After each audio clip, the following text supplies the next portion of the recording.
Afternoon. We're going to call to order the meeting of the Budget Committee.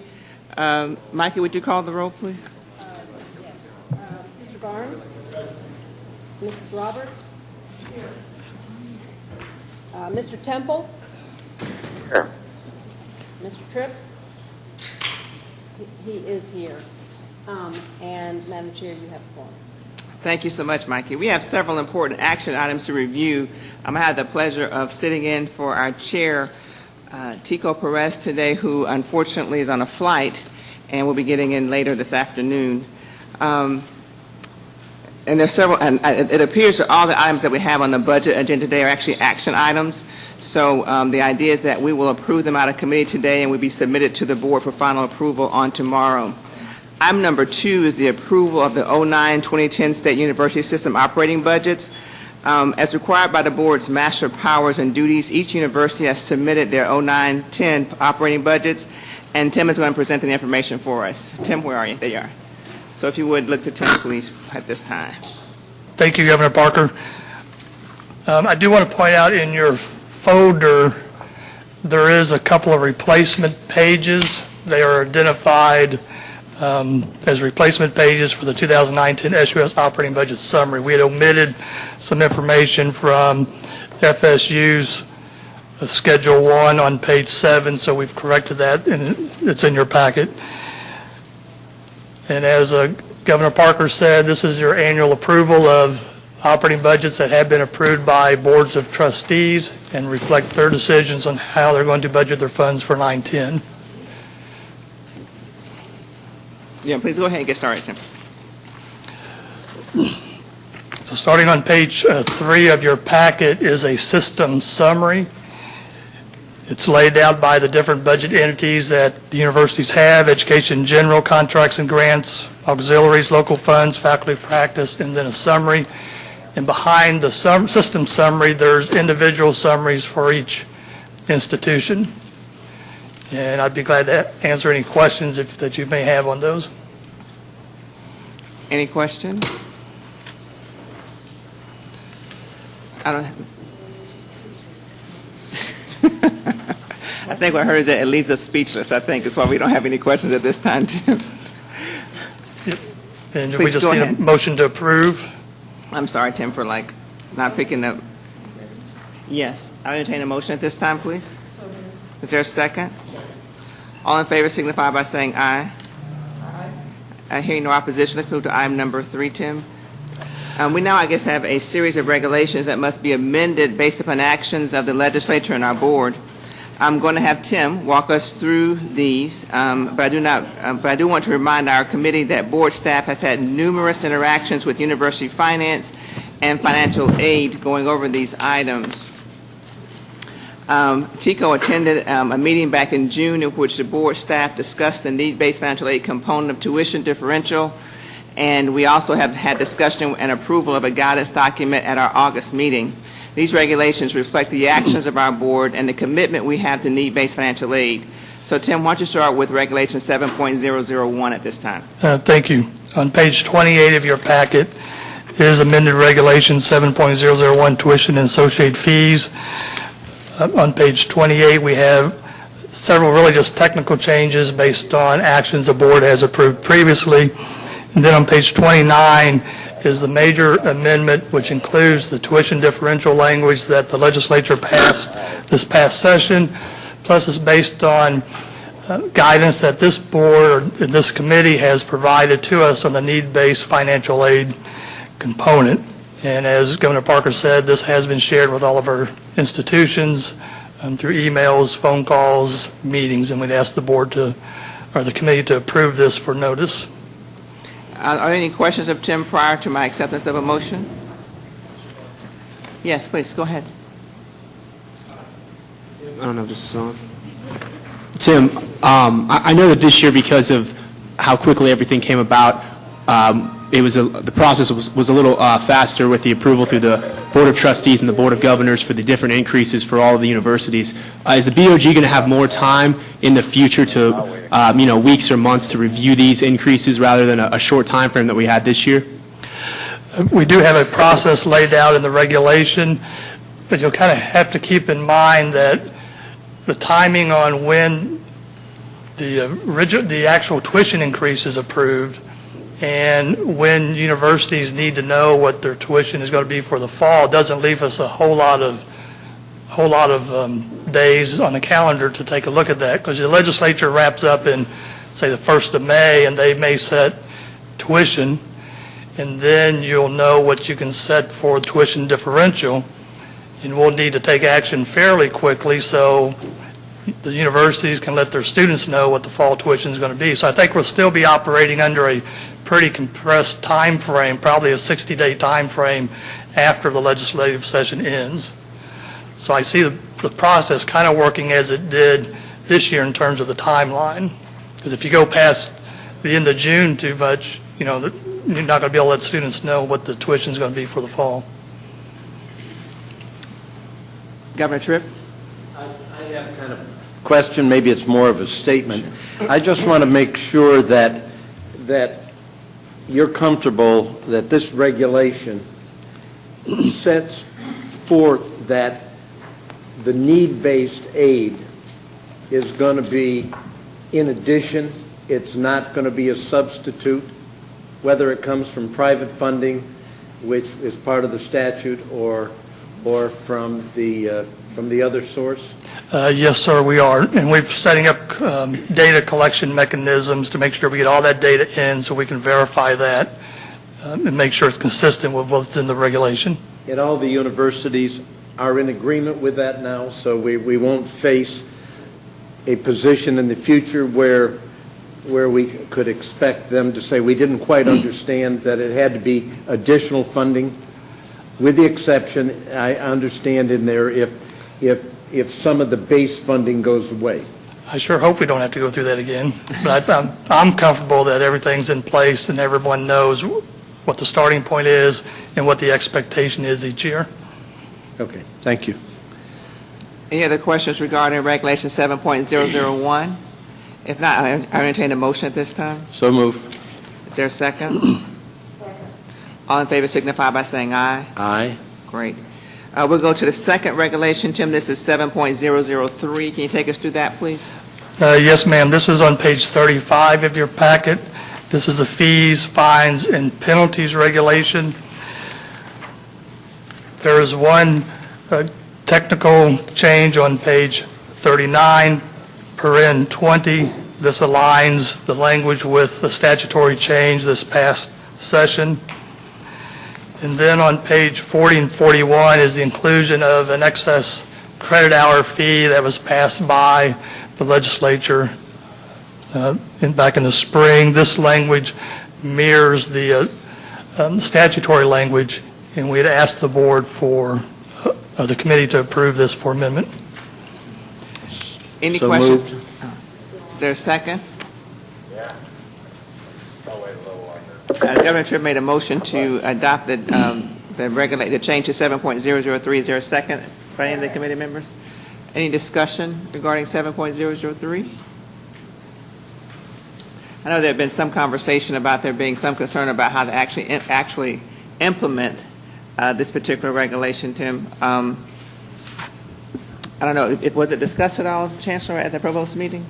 Governor, we are going to be, it was, and we're going to be working with the universities, not only implementing this regulation, but as we do, we're going to keep field testing this to look for the potential of perhaps, and we'll find that out soon, coming back perhaps as early as this legislative session with a glitch bill to maybe address some of the points of confusion on this. We want to make sure that whatever policy we put in place will pass muster in an audit. And in order to do that, it means it needs to be consistently interpreted and applied. So we're taking some of those concerns that we're hearing right now. And by the way, some of them are just logistical, technical. How do we capture that information, et cetera? So everybody will be working with this regulation, putting it in place. But we suppose that over the course of the next several months, we're probably going to see some additional issues bubble up. It's brand new, and it's a little tougher logistically to make it pure from the jump. So hopefully by this spring, we'll have our arms around any glitch items that we might want to look to. for change. Any other questions or discussion? There being none, all in favor of the amendment, please signify by saying aye.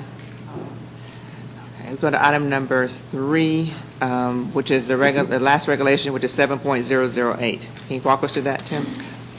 Yes, Madam Chair. On page 43 of your packet, this is the waiver of tuition and fee regulation. On page 43, that's just a technical change. We're moving a sentence from the first page to the end of the document. But the real change is on page 49, paren 20. That's a provision to allow the universities to waive the tuition differential for students who meet the eligibility requirements for Florida Public Assistance grants. And this is language that did come out of the tuition differential legislation. And we'd ask for the committee to approve this amendment. Any questions regarding the intent to amend 7.008?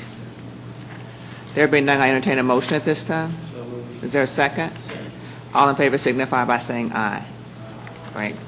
We go to item number 4 on the agenda, which is to approve the 2010-11 legislative budget request. That's with the state university system as well as with the Board of Government, with the Board General Office. Each of the last 2 years, we've adopted a budget request that asks for an incremental increase in funding for the university system of approximately $500 million. Of course, with the state's general revenue in a free fall, the legislature wasn't able to give our budget request any consideration except for a couple of much-needed items like medical education or the operating funds for new facilities. Even though there are some signs that the economy is starting to stabilize and even improving in some areas, the latest state projections don't show a return to modest growth until the spring of 2011. Thus, the 2010-11 budget will be difficult as well. So, in just a minute, Tim will go over some challenges that the legislature will face. And I'd like to call on the Chancellor because we've actually kind of talked about presenting a different type of budget, what we're calling a skinny budget. I think that the Chancellor's had an opportunity to speak with some of you about it, but I think it may make sense if you would come in now, Chancellor Brogan, and talk about what we're proposing to do a little bit different this time. Yes, Madam Chair, I will. As I've discussed with a good number of you, our approach legislatively has changed. With the passage of the differential tuition bill, that has not only provided us with the obvious, an additional revenue stream, but perhaps even more importantly, a predictable revenue stream. And all of you sat through this process, as did all the local boards working on the differential tuition side, on a package that not only gave people the ability to see where they wanted to go in the coming fiscal year, but actually begin to project out over time with some degree of accuracy where they might go with tuition and fees, and do it in a multiple year approach, a business plan, if you like. At this point, even though we're coming out of a significant recession, and I hope we are, the issue is, can we consider the possibility of doing the same type thing with the support of the legislature on the operational side? In other words, talk with the Governor's Office, the House and Senate about the possibility of a longer-term funding proposal for the state university system, which would provide us not only the knowledge that in the next fiscal year we've had that money available, but also for some additional out years, giving us then the duality of predictability with the differential tuition and with the operational side of the budget. So what you see now, to the chairwoman's point, what you see before you today is the first part of our traditional LBR.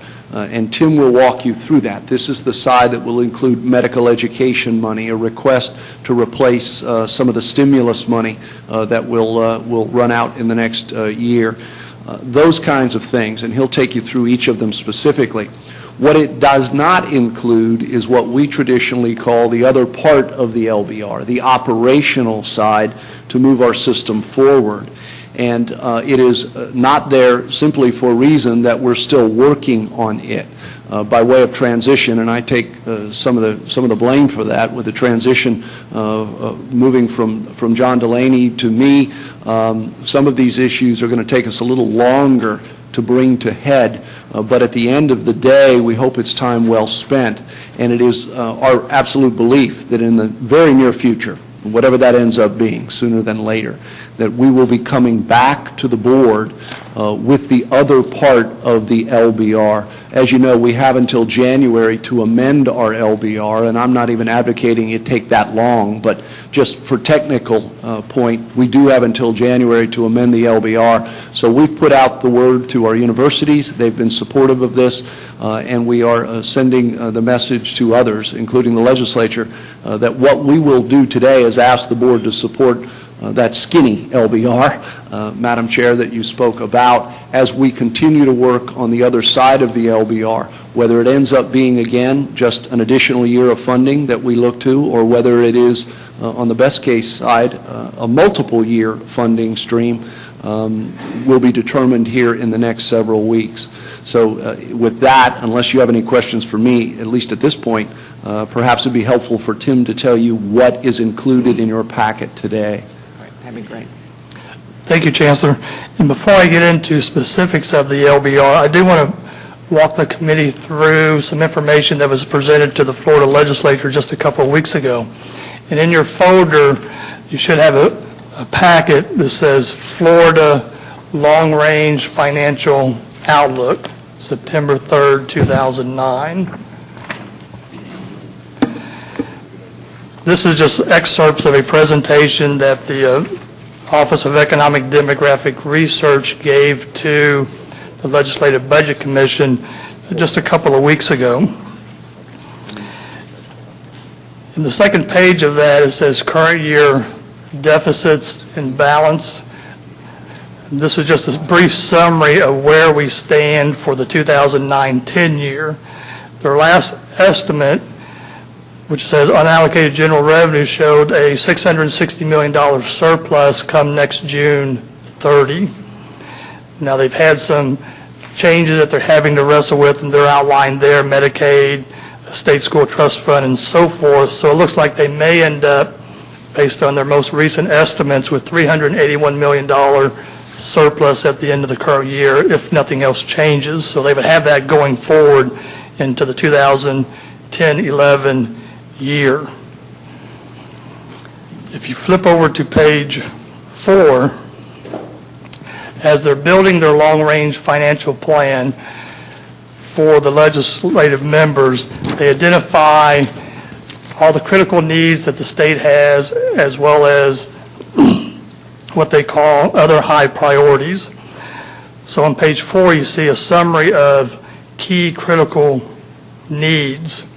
And let's just look at the 2010-11 column. They've identified $500 million in GR for the class size amendment, $1.6 billion for Medicaid, for a grand total of critical needs of $2.8 billion. And there's more detail on that $2.8 billion if you look at the very last page of the packet, which is page 8. So if you'll go there,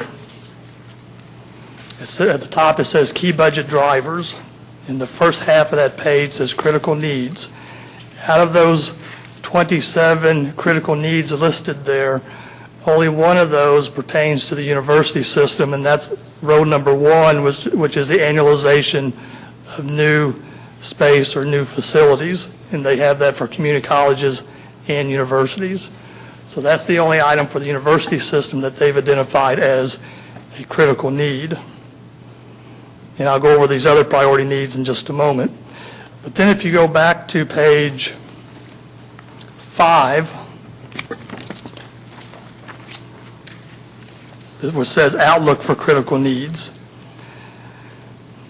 And you see it's broken up by fiscal year. The first set of numbers in that column is fiscal year 9-10. And if you look at the total and go all the way down to the bottom where it says ending balance, you'll see the $381.4 million that they anticipate ending up with at June 30th.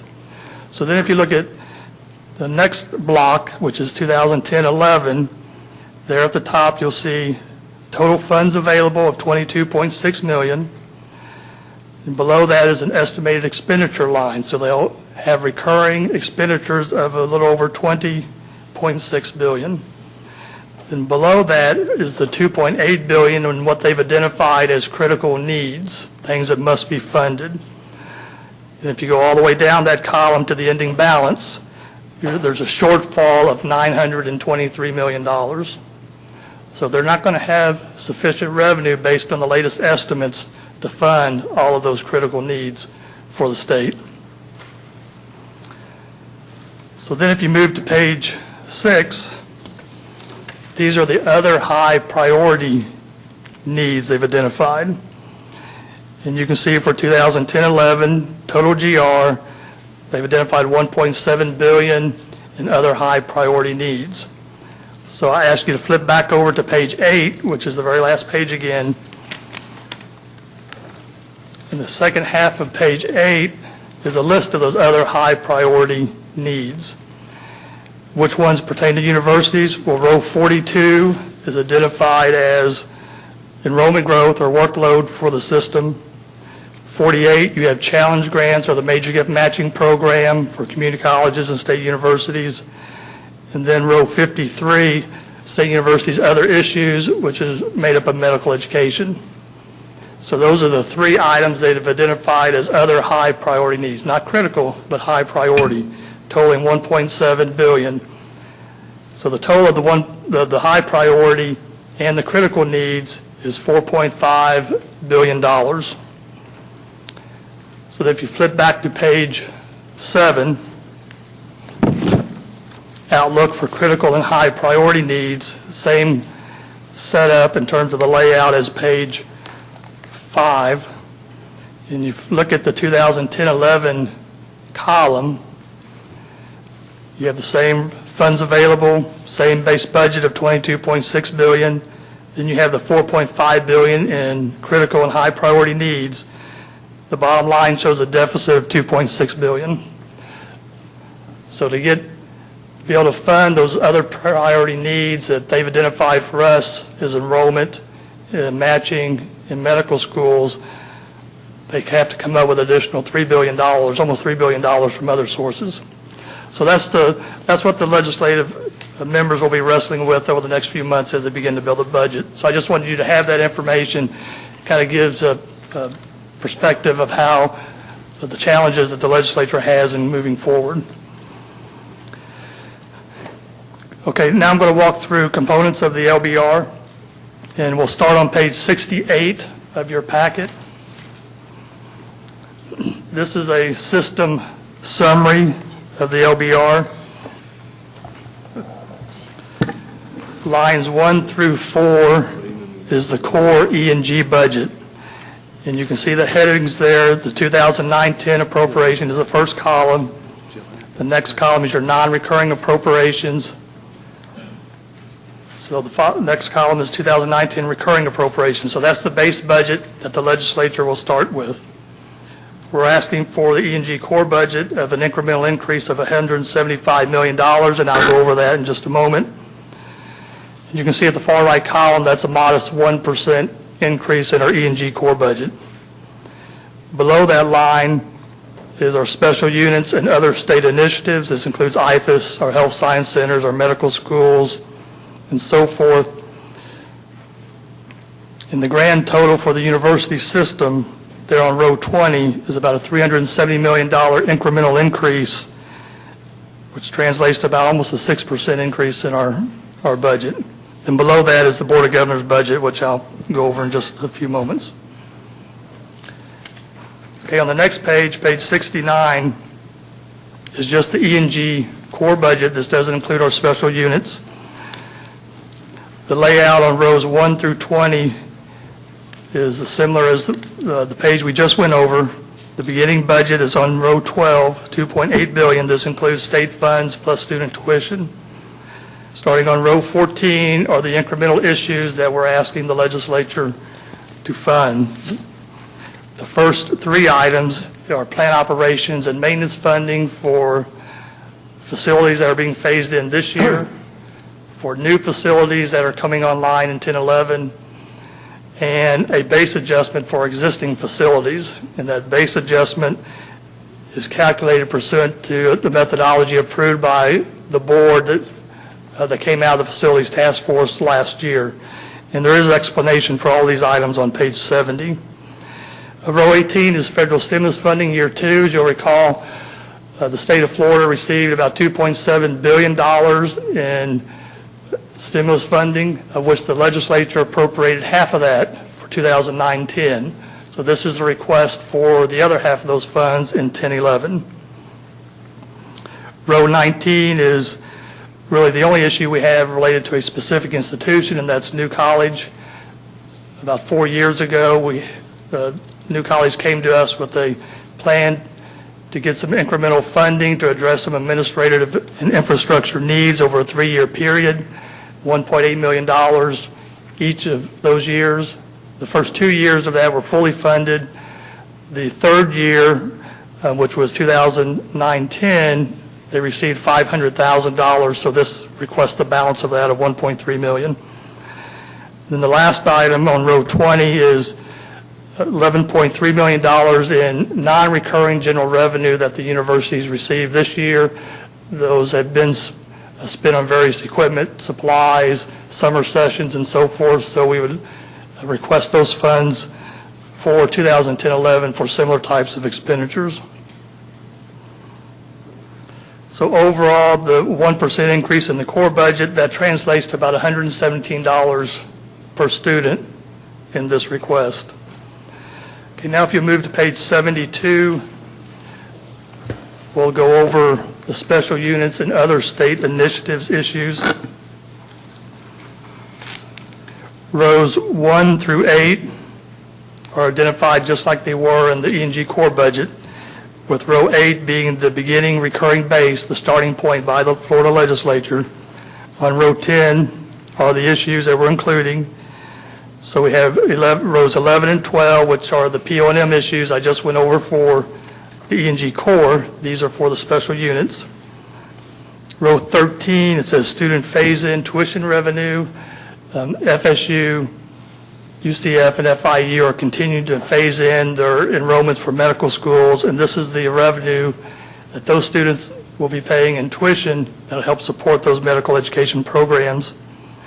Row 14 is medical school base funding for UF and USF, and you'll recall about 3 years ago when we were approving the medical school resolution, we wanted to make sure that our existing medical schools funding was adequate.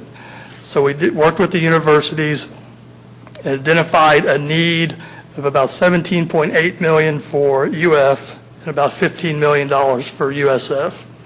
So that was 3 years ago. In 2008-9, the legislature provided partial funding for that, and then in 2009-10, they provided some additional funding to address that original request. So this is asking for the balance of that request after appropriations for the last 2 years. Row 15 is the 4th year of the FIU and UCF med school. That says classes begin, but that will actually be the 2nd year of classes, but this is the additional GR that they need to implement their programs. Row 16 is our major gift matching program, very important for our institutions. As of June 30th, we had almost $141 million on the backlog list waiting to be matched. Row 17 is year 2 of the stimulus funding request. And row 18 is a partnership request with the Division of Community Colleges for distance learning initiatives. In 2009 session, the Distance Learning Consortium was included in statute with a directive to develop and implement a central repository. So the funds, the modest funds that they're asking for will help them to maintain their database, annual license fees, and funding for an existing staff person. So those, as the Chancellor said, are the only items we're including our LBR at this meeting, and we're working on other issues we'll be bringing back at a later time. So I'll be glad to answer any questions that you may have. Any questions for Tim at this time? One question, Tim. Do you have any idea what that matching number is at the community colleges? I want to say it was about $80 million the last I heard, but that's been a few months ago. And of course, this doesn't even include the Cortellis program that's coming out of facilities, so it's significant backlog in matching programs. Any other questions? If not, I'll ask for a motion to approve the SUS 2010-11 legislative budget request and give the Chancellor the authority to make technical changes. Is there a second? I have a motion on the floor to approve the, thank you. All in favor signify by saying aye.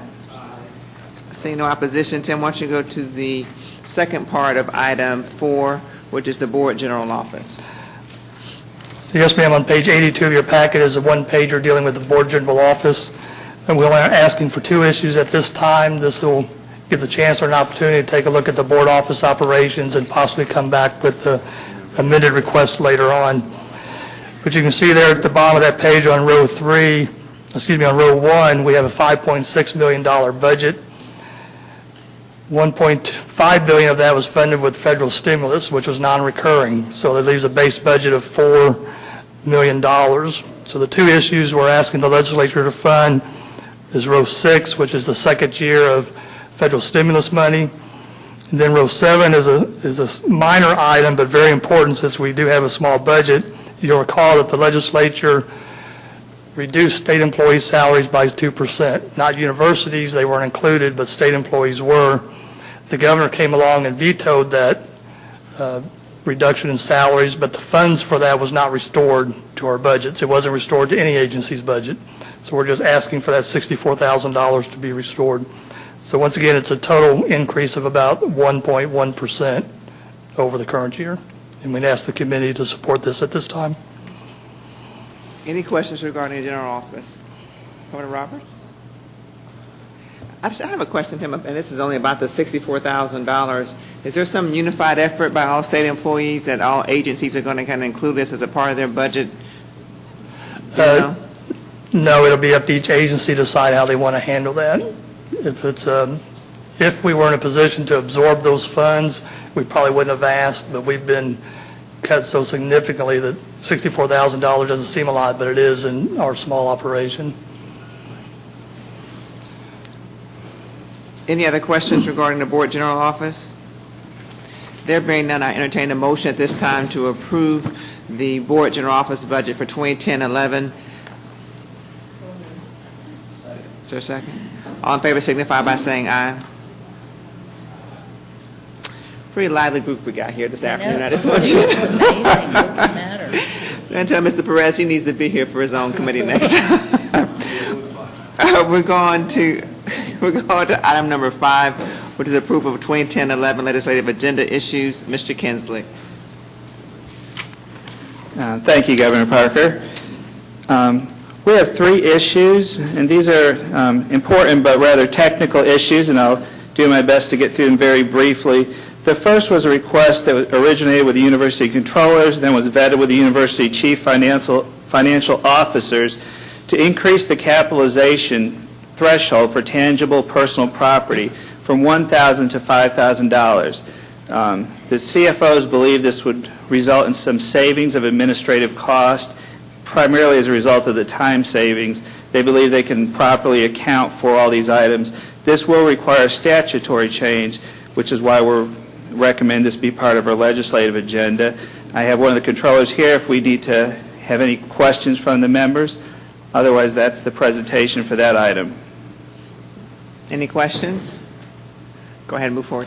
Thank you. The next item relates to the State University System Optional Retirement Program, and it's in 2 parts. And with your permission, we have Dr. Ken Jessel from Florida International here, if you'd like for him to speak briefly to that, Madam Chair. That'd be great. Thanks. Well, I served under President Groden for 6 years. I don't know that I can speak briefly on the issues. That's good. We do have 2 very important issues as part of the system-wide request for the optional retirement program. One is to modify the procedural process for supplemental contributions by employees. And let me explain what the issue is on that. Currently, we have 5 approved ORP providers in the ORP system.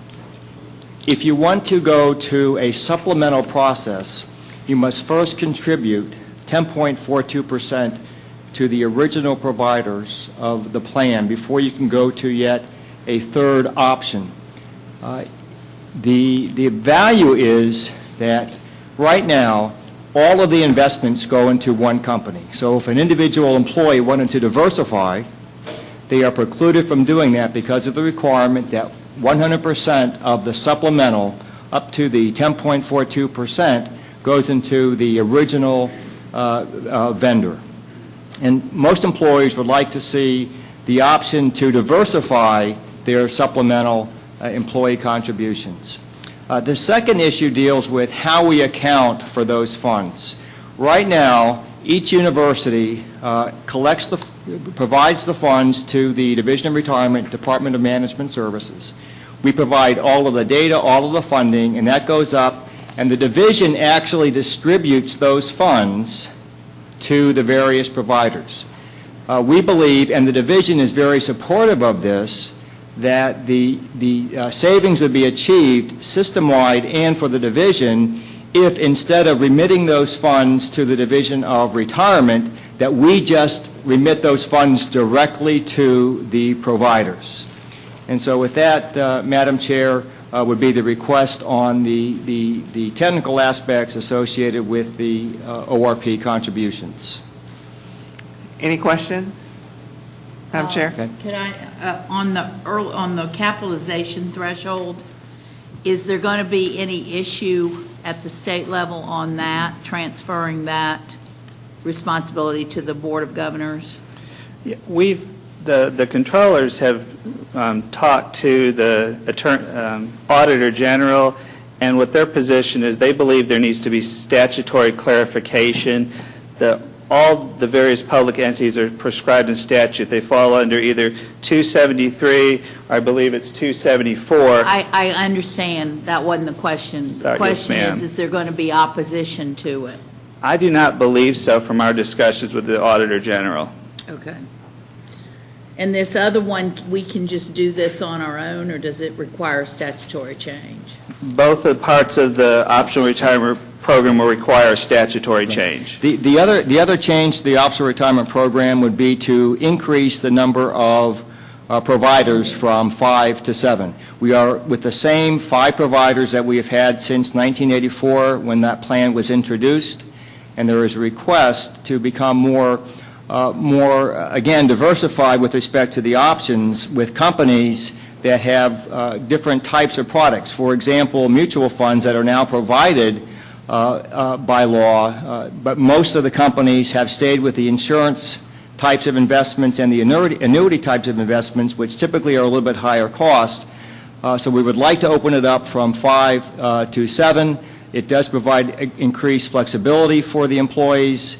It does not increase the cost to the state, to the system, or to the universities, but it does provide greater value to the employees that are on the ORP process.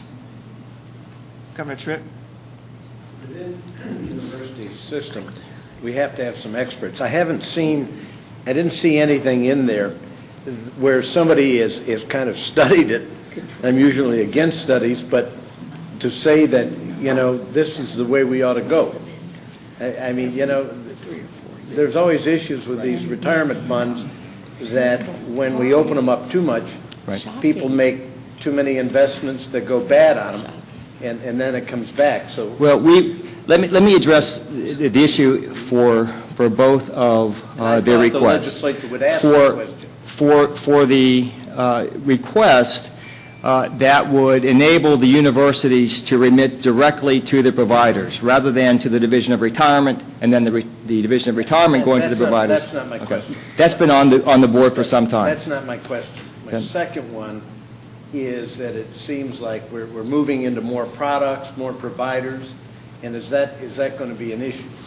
We don't believe it will be an issue, even though there are 5 providers that are specified under Florida statute as the main university employer contribution providers. Each university has their own supplemental plans associated with the optional retirement program. And generally, we see 8 to 10 plans that are available for the supplemental contributions. So we do not believe it is going to increase any work effort. We don't believe it's going to make it more difficult for employees to to select products, but we do believe it will enable employees to have a greater selection of products that heretofore have not been offered by the original 5, that will enable employees to have a little bit greater safety because of the diversification benefits. Any other questions? When I hear I'm this, speechless. I've never heard of such a thing. What was that? And what is that? That you'd have this kind of a program and maintain the same vendors since 1984, that's 25 years, and not be reevaluating that and the products every 4 or 5 years? Good lobbyist. Isn't it your money? Isn't it the employee money? That's correct. And I do believe in 2013. Well, hadn't the employees ever risen up? I guess not. We did, Madam Chair, we did try this approach last year. We are working very, very closely with the providers. Obviously, there is a vested interest in place, but they have supported us on a couple of changes over the years, and in the interest of teamwork and really... I didn't mean for you to respond to it. Okay. I was making a comment. Sorry. I retract my response. Thank you. but no, I'm interested in your response because I guess that's what I envision is that we're going to have the lobbyists for the 5 current vendors just kind of vehemently opposing this. But what I kind of heard you say is that you guys have sat down with these companies and worked this out. We have in the past. You may remember about 4 years ago, we worked with the vendors to expand the retirement distribution options for the participants in the ORP program. Prior to that time, everything was set up as an annuity, so you had to go into a lifetime annuity product. And obviously, they have a vested interest in keeping that. But if you want to remain competitive, and if you want to keep your product share, you must respond to changes in the marketplace. And since 1984, when this program first came out, there has been a wide variety of alternative investments that should have been made available. And so we are going to be working closely with the 5 providers. We do know that the contracts will be evaluated in 2013, and if they want to remain competitive at time of the evaluation, then they really do need to step up and support this legislation. And that is our hope. I just have one final question. The way, and maybe I should know this, but the way this is written, is it that it's going to only impact the university system, or will it impact the whole state system by this expansion? Well, this is for the state university system optional retirement program. There is a community college optional retirement program. I suspect that they would look at this legislation and request, some changes. We've worked collaboratively in the past on several of these options, but this only impacts the state university system optional retirement program.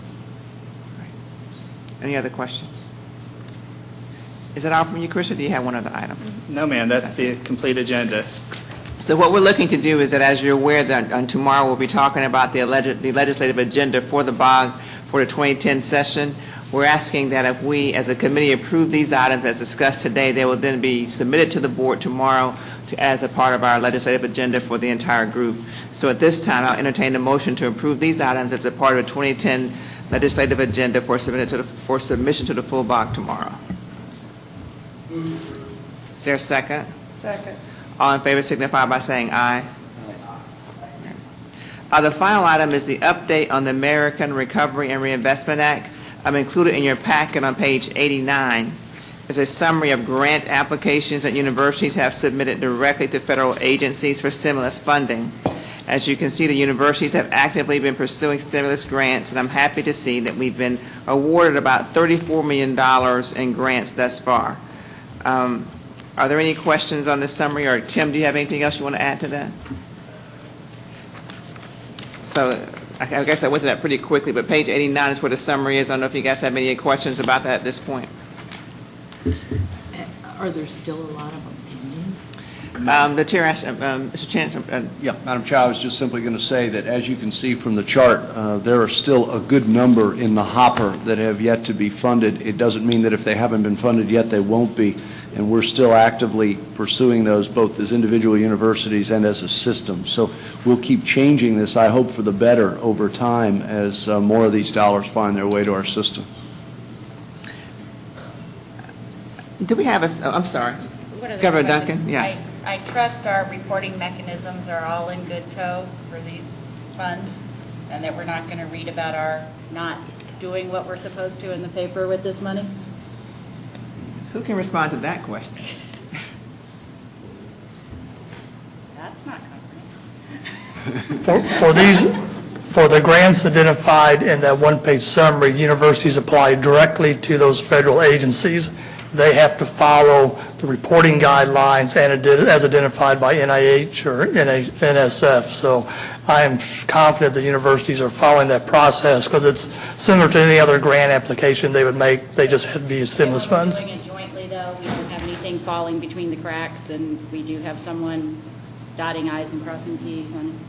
Well, all of these would be done at the university level. They don't flow through the state. We're responsible for the federal stabilization money that flows through the board office, and we are following that and working with the universities on that reporting. I'm sorry, Tim. And, Madam Chair, when there are partnerships involved in these things, and there are, matter of fact, this is the day and time where more people are getting the joke that you've got to apply for the power of partnership to get greater identification as a grantee.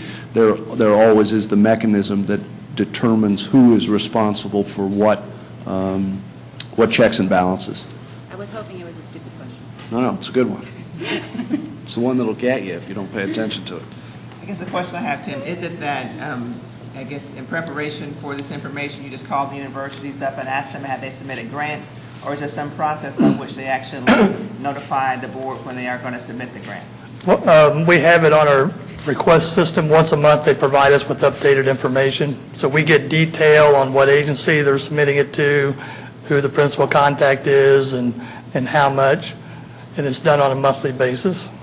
Is it likely that we have some competition, I guess, against universities for the same dollars, or is it pretty much kind of steered that everybody goes in a kind of different direction, or do you know the answer to that?